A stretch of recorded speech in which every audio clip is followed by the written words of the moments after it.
I'm happy with someone else. I don't need you anymore. Forget about me. My wife laughed in our bedroom. I replied, great, because your lover also got your videos, and his reaction will shock you. Imagine entering your house and finding your wife with another man, laughing as if nothing was wrong. That happened to me, Javier, at 32 years old in the heart of Madrid, but I did not collapse. I discovered something he did not know, and I used it to make them pay for their betrayal. This is my story, and believe me, have you not seen anything yet? It was just another night in our apartment in Lavapiés. I came home early from work, exhausted after a day at the office. My wife, Sofia, had told me she would be at home resting, but when I opened the door I heard laughter. It was not hers alone. I went up the stairs with my heart beating like a drum. In our room there they were, Sofia, wrapped in a sheet, and him, Diego, an arrogant guy I had met at a work dinner. He was sitting on my side of the bed with that smile of someone who thinks he owns the world. They did not hear me arrive. I stood at the door, paralyzed, as if the floor had opened up beneath my feet. Sofia was laughing with her hair messy while Diego whispered something to her. Then he looked up and saw me. He did not flinch, he just said with a calm that chilled my blood, "Wow, you caught us." And then, as if it were a joke, he added, "She is mine now." I wanted to scream, but nothing came out. My mind was a whirlwind. Then I remembered something. That morning I had found a message on Sofia's mobile phone. It was not the first time I had suspected, but this time there was proof. A video recorded by the security camera we installed in the living room after a robbery months ago. I had sent it to Diego's wife, Laura, without a second thought. I looked at Diego, forcing a calm I did not feel. Laura saw the video, I said. His face changed. The color drained from him as if someone had knocked the wind out of him. What video? Sofia stammered, clutching the sheet against her chest. I did not answer. I just left the room, letting the silence weigh on them. I did not sleep that night. I stayed on the sofa with my mobile phone vibrating nonstop. At 3 in the morning, a call. It was Laura. Her voice was trembling, but there was fury in it. I saw the video, I saw everything. How could they? She said. I apologized, even though it was not my fault. She let out a bitter laugh. Do not apologize, Javier. You opened my eyes. Diego is out. I changed the lock. To hell with him. I remained silent, processing her words. Then she added, I know things about them, things you do not know. If you want, we can make them pay. I did not hesitate. Let us do it, I replied. We arranged to meet the next day at a cafe in Malesana, a discreet place where no one would recognize us. The next morning, Sofia tried to talk to me. She arrived at the apartment as if nothing had happened. With that confidence, she always had to get her way. Javier, it is not what you think, she said, classic. I put the video on my mobile phone and left it on the table. Their laughter, their bodies, all recorded. She did not finish watching it. She swatted it away and shouted, How dare you record me? It was not me, I said. It was the camera you said we did not need. She was speechless. What do you want now? She asked. I am going to have dinner with someone who knows who you really are, I replied and left. At the cafe, Laura was waiting for me with a folder. Inside, messages, screenshots, proof that Diego and Sofia had been seeing each other behind my back for months. Some messages were cruel, mocking me, my job, my boring life. One said, Javier plans romantic scenes, but I make you feel alive. I felt nauseous, but also a spark of something new, determination. Laura had a plan. It was Diego's birthday in a few days, and he was planning a dinner at a trendy restaurant in Chueca. Laura would pretend to want to reconcile and invite him to a private table. At the same time, I would convince Sofia to talk at the same place.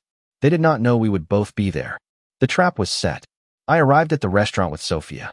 She was talking about fixing things, touching my hand as if she still had the right.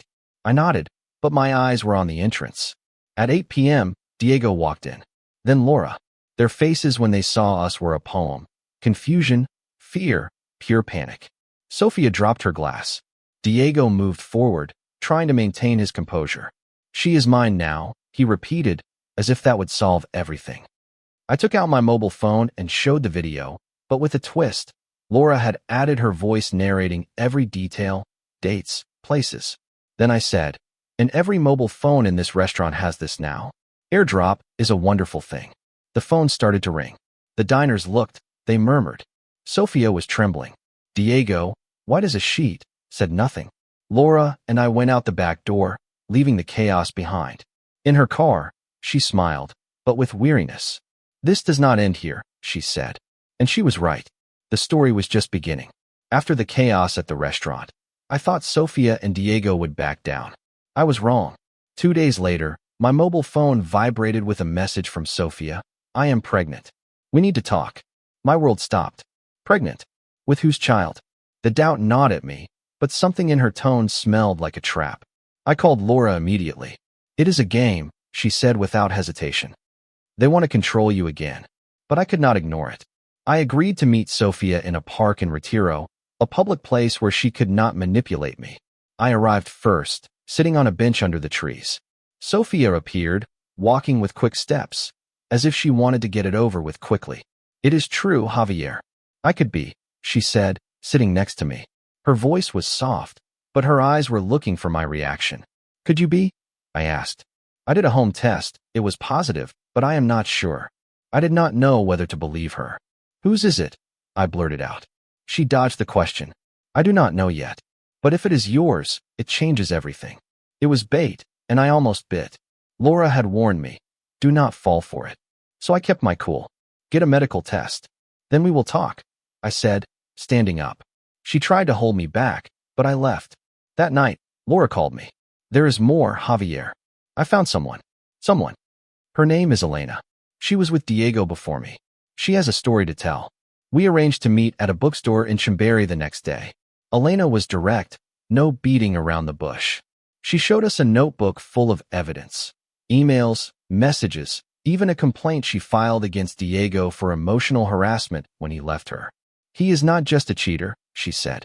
He is a manipulator. He does the same thing to everyone. She showed me a silver bracelet engraved with the word mine. Sofia had an identical one. My stomach turned. It was not a coincidence. It was his signature. I want to expose him, Elena said. Not just for me, but so there are no more victims. Laura nodded. We can use their own lies against them. The plan was simple, but risky. To gather all the evidence, messages, videos, testimonies, and send it to Diego's company, a multinational where his reputation was everything. We would also discreetly contact Sofia's social circles so that her perfect facade would crumble. I started recording everything, every message from Sofia, every call. I installed another camera in the living room in case they showed up again, and they did. One afternoon, while working on my laptop, I heard the door. It was Sofia with Diego behind her, as if they were a team. We want to talk, she said. Diego, with his usual arrogance, added, This got out of control. We can sort this out like adults. I laughed dryly. Sort it out? Like when you recorded your laughter in my house. Sofia tried to play the pregnancy card again. If it is yours, Javier, you cannot ignore me. I looked at Diego. And if it is yours? What? Are you going to play happy family in my apartment? Diego tensed up, but Sofia spoke. You are not innocent, Javier. You were always absent, working, obsessed with your routines. That hurt. Not because it was true, but because she was trying to blame me for her betrayal. Out, I said, pointing to the door. Talk to my lawyer if you want something. Diego took a threatening step forward. You do not know who you are messing with. But I did not move. Try me, Diego. We will see who falls first. They left, but I knew it would not be the last time. That night, Laura and Elena sent me a dossier, messages, dates, even a recording of Diego bragging about his conquests in a work chat. We sent it to his human resources manager with a polite note asking if their code of ethics allowed such behavior. The next day, Diego was suspended. I learned from a contact that he was furious, but he could not do anything. Sofia, meanwhile, tried to save her image, posting a tearful story on social media about misunderstandings, but Laura and Elena had already spoken to her friends from the gym. The video from the restaurant was leaked in a private group and from there, to the neighborhood. Sofia was ostracized from her yoga club. Her perfect world was crumbling, and I was just beginning to rebuild mine. Diego's suspension was just the beginning. I thought Sofia and he would back down, but no. One morning, I received a message from Sofia. I took the medical test. I am not pregnant, but we still need to talk. Her tone was different, almost pleading. I hesitated, but something told me it was another play. Laura warned me. Do not trust her. She is desperate. I decided to meet her, but on my terms, a crowded bar in Seoul, where she could not manipulate me. I arrived early, watching people pass by. Sophia appeared alone, her hands clasped. "I want to apologize," she said, sitting down. "I was wrong. Javier, I do not know how we got to this point." Her words sounded sincere, but her eyes avoided mine. "Apologize?" I asked. "For laughing at me with Diego? For blaming me for your infidelity?" She fell silent, searching for an answer. "I was lost," she murmured. "That is no excuse," I replied. "And it changes nothing." Before she could answer, my mobile phone vibrated. It was Laura with a screenshot, an email from Diego to Sophia sent that morning.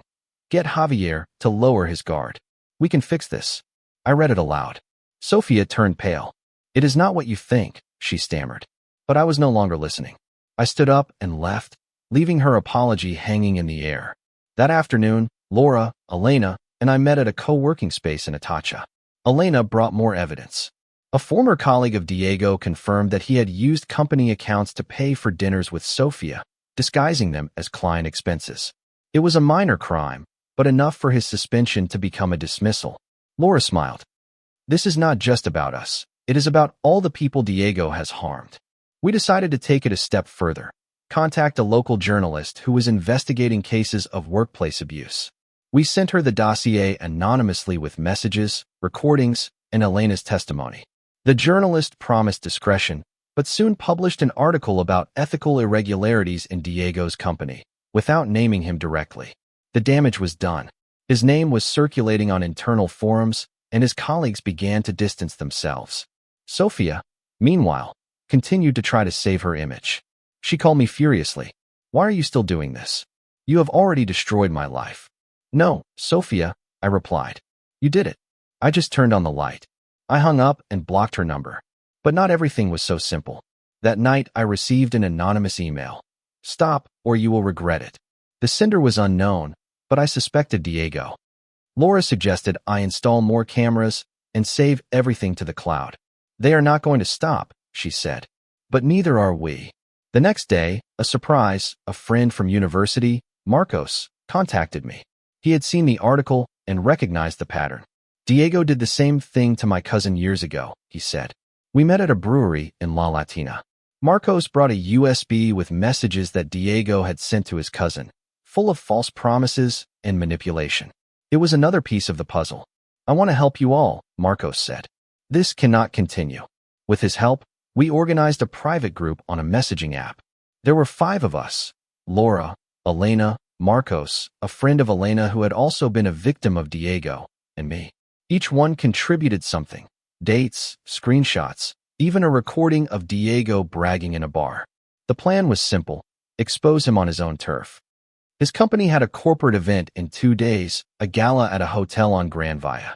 Laura suggested sending the complete dossier to the organizers anonymously with a note. "Is this the type of leader you want representing you?" We did it. The night of the event, I received a message from the journalist. Diego did not attend.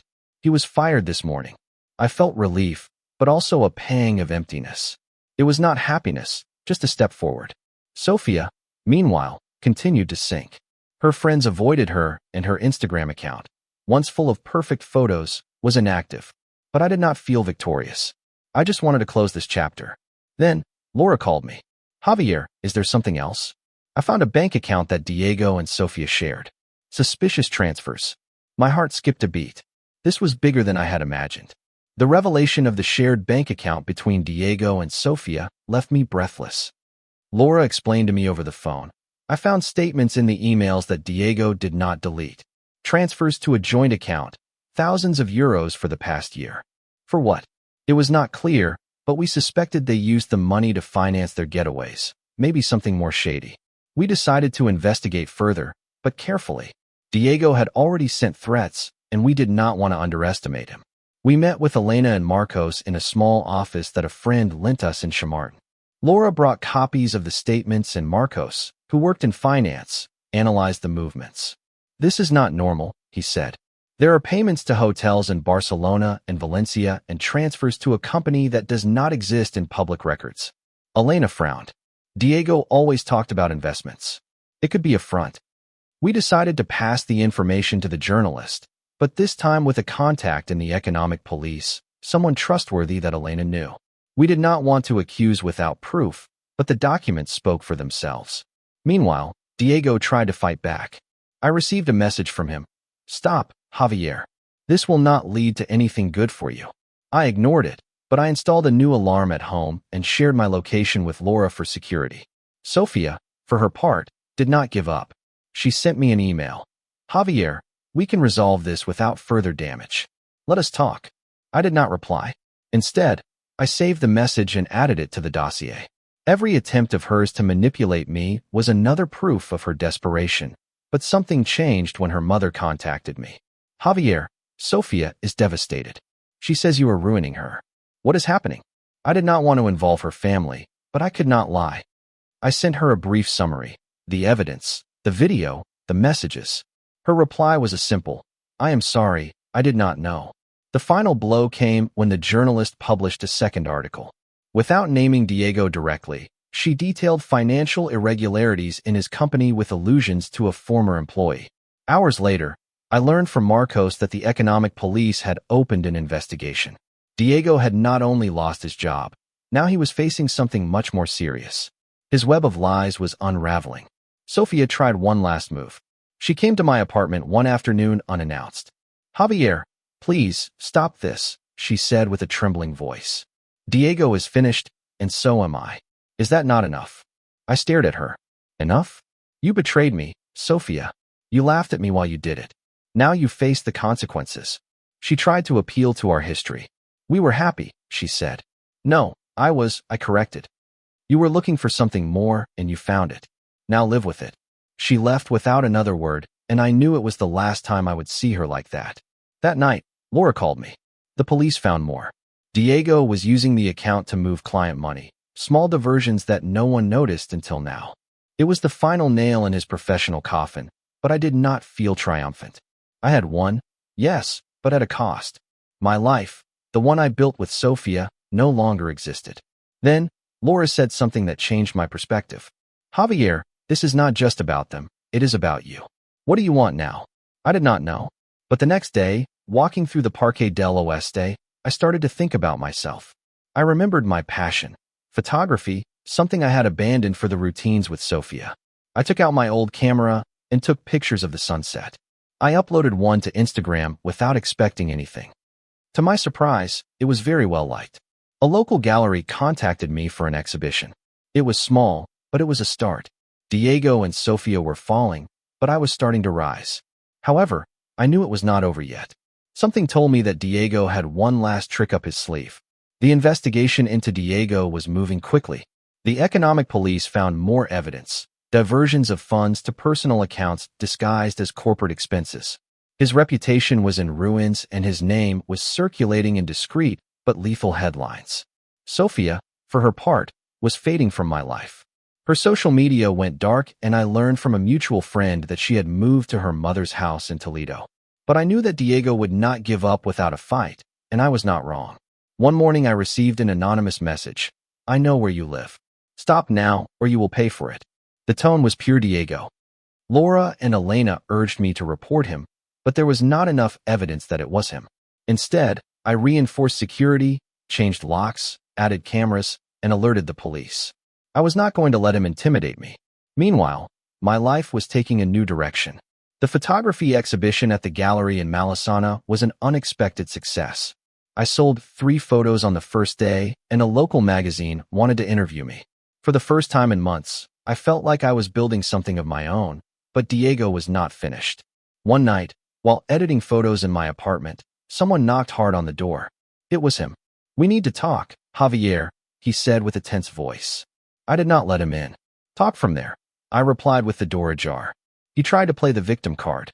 "You have destroyed me. I lost my job, my life. This is what you wanted." I looked at him intently. "You destroyed my marriage, Diego. This is just the echo of your decisions." He approached menacingly, but the cameras were recording everything. "Take one more step and this goes to the police," I said. He backed away, muttering something, and left. That was the last time I saw him. Days later, I learned that he had been summoned by the police. The evidence we sent, along with the recordings of his threats, sank him further. He did not face serious charges, but the company sued him for fraud and his name was tarnished forever. Sophia, meanwhile, tried to contact me one last time. She sent me a message. Javier, I am sorry. I was selfish. Can we talk? I did not reply. I blocked her number and deleted the message. I did not need her repentance. I needed my peace. Laura, Elena, Marcos, and I met one last time at a bar in Lavapiés.